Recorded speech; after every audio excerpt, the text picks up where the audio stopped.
I completely agree with saying, hey, Black woman, you got to be open to all forms of love. You need to be open. If you're open to love, you need to be open from who it is that you receive love from, because restricting yourself to a certain type of love when it comes to visuals, then it's going to be very difficult for you to find someone that visually appeals to you consistently all the time on an everyday basis. Like, eventually you're going to see that person from an angle and be like, ooh, you know what? This is horrible. Or you kind of let yourself go. You know, cause it be happening. People just live life. They get comfortable and they all have their base rate self, you know, and that's why I feel like you need to learn how to accept someone for the base rate self. All right? Because I see you every day. Every day I see you got a haircut, but I'm hoping to see you through different phases of your life. I'm going to need to see you with your hairline undone. Just eventually, one day. You don't have to be like, you know, consistently, but one day, goddamn, never catch you lacking. That's a problem. It's a problem for me. It's a problem for me. I'm about to fuck up your hairline. But what was I talking about? I was saying that, yeah, it's important for women to not just look at physicality. And race is a part, ethnicity is a part of physicality. You need to look beyond that if you're open for love. If you're open to receiving love and giving love. Now, if you're open to giving love and you're like, you know what, I'm giving love right now, and they need to fit X, Y, and Z, that's for you to state. But receiving love, honey, I don't like to use words like need, but you'll be able to receive more love if you don't have these restrictions of who it is that you receive love to. Now, good restrictions are necessary. All right. I personally don't think that race and ethnicity is a good decision.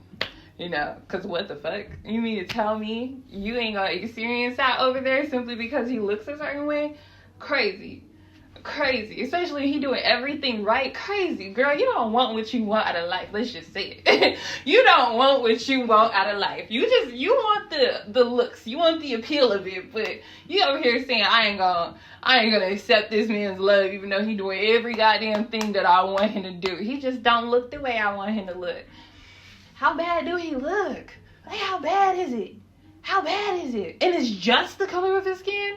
Girl, you're tripping. It could be some other shit. I don't know.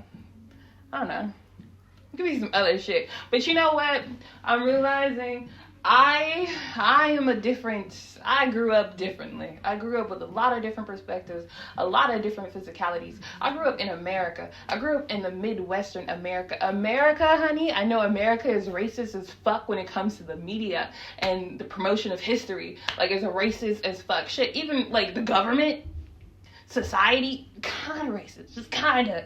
I say kind of because I don't do enough research, but I mean, considering that DEI did just get, banned, foreclosed upon in the government with diversity, equity, and inclusion. You were supposed to include something. That's what I know. See, that's why I said I don't do enough research. Gotta look it up. But regardless, governmental practices based off the history of America has proven to be racist. Okay? It's just proven to be racist. A lot of corporations, institutions, proven to be racist. But when it comes to the people, all right?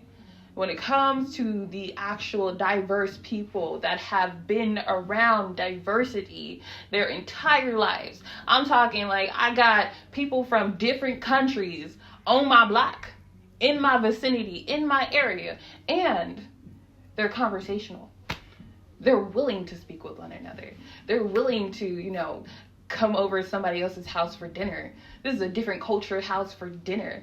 They're willing to learn a few words in a different language. Like, America, when it comes to actual members of society, depending on your location,